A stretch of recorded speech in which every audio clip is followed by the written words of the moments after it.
नमस्कार दोस्तों। हम गुरबानी से साहिब श्री गुरु अर्जन देव जी जो पांचवें गुरु हैं उनकी वाणी से शुक्राना करना सीख रहे हैं, धन्यवाद के भाव में रहना सीख रहे हैं, कृतज्ञता के भाव में रहना सीख रहे हैं कि किस तरह हम पल पल शुक्राने में जी सकते हैं, रह सकते हैं। जैसे हमारी सांसें चल रही हैं, सांसों के साथ शुक्राना भी हमारा अभिन्न अंग बन जाए, तो वो हम सीख रहे हैं। तो आज देखते हैं कि गुरुजी आज हमें क्या बता रहे हैं। गुरुजी हमें बता रहे हैं कि हमें किस तरह परमात्मा की शरण में रहना है ताकि काम, क्रोध, लोभ, मोह, अहंकार हमारे ऊपर हावी ना हो। श्लोक।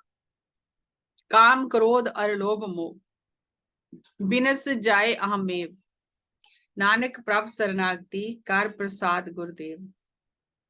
गुरु की शरण में रहने से, परमात्मा की शरण में रहने से, समर्पण भाव में रहने से ही हम काम, क्रोध, लोभ, मोह, अहंकार से बच सकते हैं। जैसे कि हमने कल जाना कि किस तरह अर्जुन को कृष्ण भगवान ने समझाया कि जब कर्ता भाव में रहते हैं, मैं दाता हूं, मैं करता हूं, उससे थकान होती है। जब हम अपेक्षाएं रखते हैं कि लोग हमारा गुणगान करें कि मैं कितना दानी हूं, तो अपेक्षा के कारण हमारी जो फल है, फल की इच्छा के कारण हमारी साधना का प्रभाव कम हो जाता है। तो इसीलिए पहले ही गुरुजी हमें बता रहे हैं कि हम परमात्मा के आगे प्रार्थना करें, कहीं हमें अपने गुणों का अहंकार ना हो जाए, क्योंकि अहंकार चुपचाप दबे पांव अंदर घुस जाता है। और जिस व्यक्ति के अंदर जितने ज्यादा गुण होते हैं उतना ज्यादा खतरा होता है, वो उतना ज्यादा अहंकारी हो सकता है, क्रोधी हो सकता है कि मेरे जैसा तो कोई नहीं। तो गुरुजी यहाँ पहले ही हमें बता रहे हैं कि हम परमात्मा की शरण में रहें ताकि काम, क्रोध, लोभ, मोह, अहंकार हम हमारे ऊपर हावी ना हो। आगे बताते हैं, जय प्रसाद सुने करण नाद, जिसकी कृपा से हमारे कान विभिन्न प्रकार के संगीत को, आवाजों को सुन पाते हैं। पशुओं पक्षी की आवाज, हवा की आवाज, पानी की आवाज, संगीत, विभिन्न प्रकार का संगीत। अगर सुनने की शक्ति वो ना देता तो हम क्या कर लेते। ऐसे लोग हैं जो सुन नहीं सकते। तो गुरु जी हमारा ध्यान इस ओर लेकर जा रहे हैं कि उसकी कृपा से ही तू सुन पा रहा है। ये जो तेरी ज्ञान इंद्रियां हैं, ये जो तेरे कर्ण हैं, ये उसकी कृपा से ही सुन पा रहे हैं। जय प्रसाद पेखे बिस्माद, अब यहाँ आंखों की बात कर रहे हैं कि जिसकी कृपा से तू संसार की अद्भुत चीजें देख रहा है। जैसे हम हिल स्टेशन जाते हैं, पहाड़ों में जाते हैं और हम सुबह भाग भाग के सूर्य उदय देखते हैं कि पहाड़ों में जब सूर्य उदय होता है तो कैसा नजारा होता है, तो हमारे अंदर अपने आप एक वाव फीलिंग आ जाती है। वाव, हैरान कर देने वाले दृश्य देखते हैं हम, कुदरत के नजारे देखते हैं। तो आंखें हैं तो देखते हैं। तो यहाँ गुरुजी हमें कह रहे हैं कि जिसकी कृपा से तो इतने अद्भुत संसार के रंग और नजारे देख रहा है, हैरान हो रहा है, इतनी अद्भुत चीजें अपनी आंखों से देख रहा है। आगे कह रहे हैं, जय प्रसाद बोले अमृत रसना, जिसकी कृपा से तू अपनी जीवा से अमृत वचन बोल रहा है। अब जीवा हमें दी है, हम अमृत भरे वचन बोले या जहर भरे वचन बोले, वो तो चॉइस हमारी है। तो यहाँ गुरु जी कह रहे हैं, जिसकी कृपा से तेरी रसना अमृत जैसे मीठे शब्दों को बोलती है, ये भी ताकत उसी ने दी है, उसी की कृपा है। ऐसे लोग हैं जो बोल नहीं सकते, जो सुन नहीं सकते, जो देख नहीं सकते, क्या कर सकते हैं? कुछ भी नहीं, आनंद नहीं ले सकते। धरती पर आए हैं लेकिन आनंद नहीं ले सकते, जितना आनंद लेना चाहिए वो नहीं ले सकते। जय प्रसाद सुख सहजे बसना, जिसकी कृपा से तू सुख से, सहज से धरती पर बस रहा है, बस रहा है। जय प्रसाद हस्त कर चले, अब यहाँ कर्म इंद्रियों की बात कर रहे हैं कि जिसकी कृपा से तेरे हाथ काम करते हैं, घूमते हैं, हिलते हैं, वो भी उसकी कृपा है। जिसको पैरालिसिस हो जाता है, फिर वो अपने किसी, जिस अंग, जो अंग सुन्न हो जाता है उसे हिला नहीं सकता। तो यहाँ गुरुजी हमें वो भी याद करा रहे हैं कि जिसकी कृपा से तो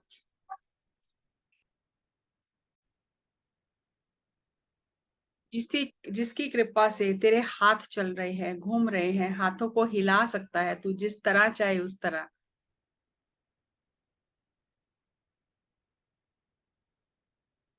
जय प्रसाद संपूर्ण फले, जिसकी कृपा से तू पूर्णता को प्राप्त करता है।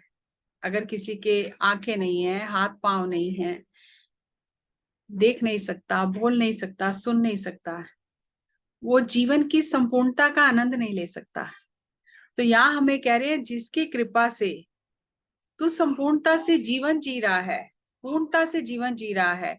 जय प्रसाद परम गति पावे, जिसकी कृपा से तू परम गति को प्राप्त करता है, उत्तम गति उसको प्राप्त करता है। जय प्रसाद सुख सहज समावे, जिसकी कृपा से तू वो सहज सुख और आनंद की स्थिति को प्राप्त करता है।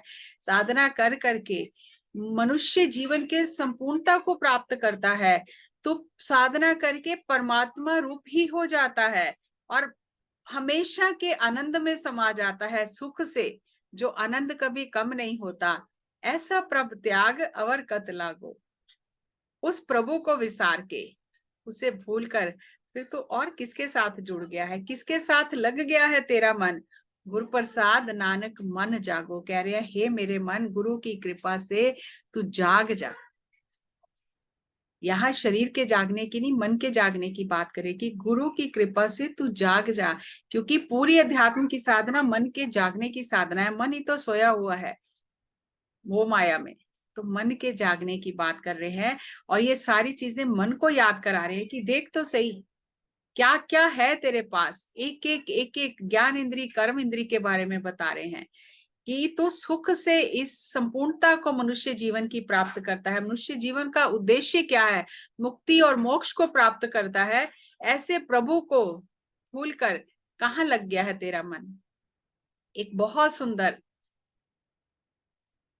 कथा आती है हजरत इब्राहिम के जीवन में। उनका ये नियम था कि वो किसी को भोजन करा के तब भोजन करते थे, इंतजार करते रहते थे, जब कोई व्यक्ति मिलता था उसे भोजन कराते थे, फिर भोजन ग्रहण करते थे, ये नियम था। एक बार एक गरीब आदमी आता है, उसे भोजन की थाली परोस कर देते हैं और उसके बाद जब थाली सामने रखते हैं तो उसे कहते हैं कि चल अल्लाह को याद कर, कलमा पढ़ते हैं। तो वो जो व्यक्ति है गरीब, भूख उसे लगी है, लेकिन वो अल्लाह को बहुत बुरा भला कहने लग जाता है, गालियां निकालने लग जाता है। तो हजरत इब्राहिम उसे कहते हैं कि तू ऐसा क्यों कर रहा है, अल्लाह को याद कर जिसने ये भोजन दिया है। तो वो गालियां निकालता है बहुत। तो उसके आगे से थाली उठा लेते हैं कि जा, तुझे भोजन नहीं कराऊंगा मैं। तो अल्लाह को गालियां निकाल रहा है, अल्लाह को भला बुरा कह रहा है, मैं तुझे भोजन नहीं कराऊंगा, जा तू।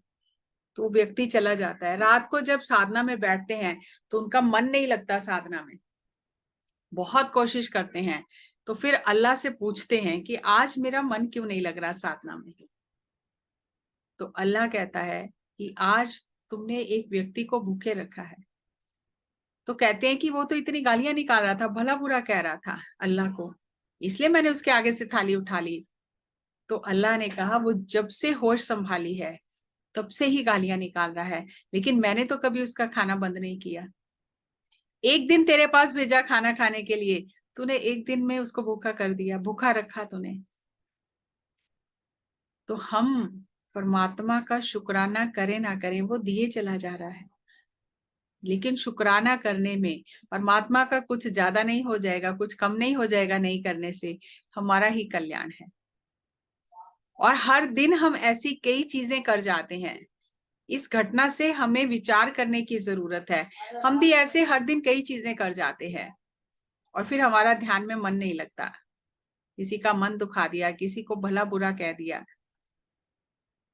हम अपने आसपास देखें, हम अपने ड्राइवर के साथ, नौकरों के साथ कैसा व्यवहार करते हैं।